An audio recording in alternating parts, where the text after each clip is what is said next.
প্রশ্ন বিচিত্রা চ্যানেলে তোমাদের সকলকে স্বাগতম জানাই। আশা করি তোমরা সকলে ভালো আছো।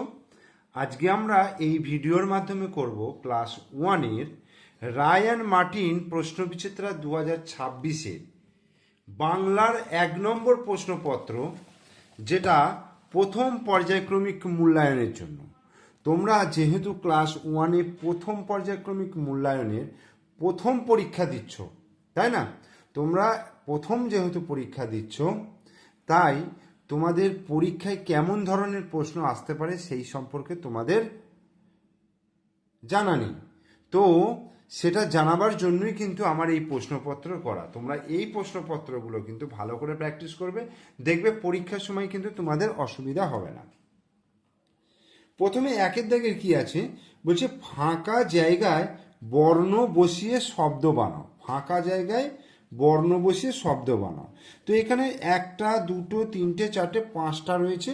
5টা প্রত্যেকটাই দেখো একটা করে বর্ণ দেওয়া রয়েছে সামনে। তাহলে শেষে এক শূন্যস্থান রয়েছে, সেই শূন্যস্থানে কোন বর্ণ বসালে একটা শব্দ তৈরি হবে সেটা তোমাদেরকে ভাবতে হবে। তো দেখো প্রথমে কি আছে, কয়াকা। তাহলে কয়াকা দিয়ে কি তৈরি হতে পারে? কয়াকা দিয়ে কয়াকা কাক হতে পারে, কয়াকা কাকা হতে পারে, কয়াকা দন্তন্য কান হতে পারে। এরকম অসংখ্য শব্দ রয়েছে, তোমাদের যেটা ভালো লাগবে তোমরা সেটা লিখতে পারো। তারপরে দেখো দন্তন্য আঁকা দিয়ে ম নাম লিখতে পারো, বা দন্তন্য আঁকা ক নাগ লিখতে পারো। তয়াকা দিয়ে কি লিখতে পারো?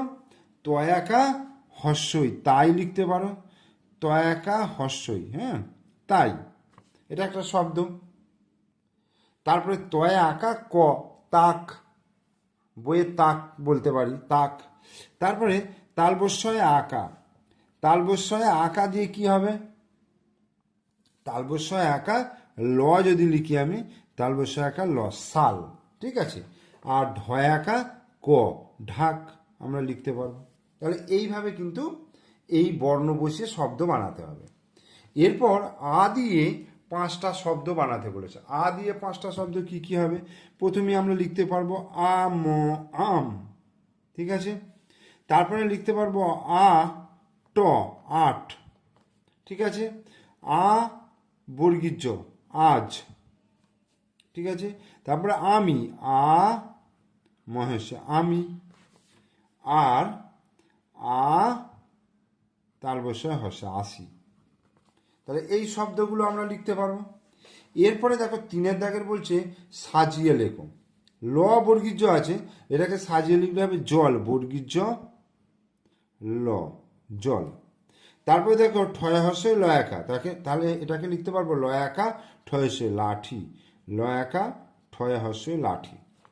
তারপরে এইটা দেখো দয়ে ওকা কয় আঁকা দন্তন্য দোকান লিখতে পারবো, দয়ে ওকা কয় আঁকা দন্তন্য দোকান।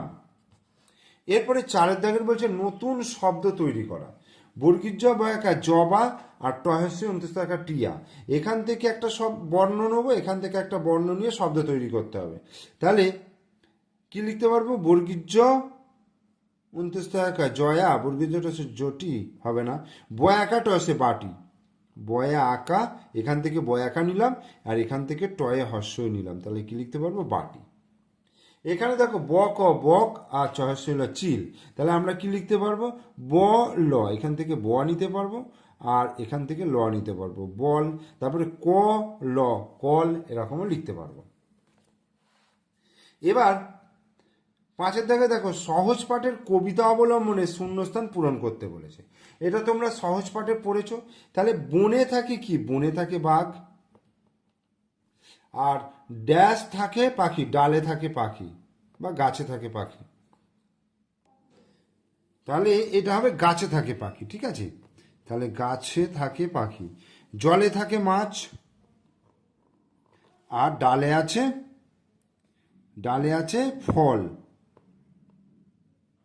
আর পাখি ফল খায়, পাখা মেলে ওড়ে।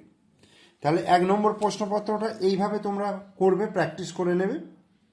আর ভিডিওটা ভালো লাগলে অবশ্যই লাইক করবে, কমেন্টস করবে, বন্ধুদেরকে শেয়ার করবে। আর আমার চ্যানেলে নতুন দর্শক হলে অবশ্যই চ্যানেলটিকে সাবস্ক্রাইব করে দেবে, পাশে থাকা বেল আইকন প্রেস করে দেবে। ওকে, থ্যাংক ইউ।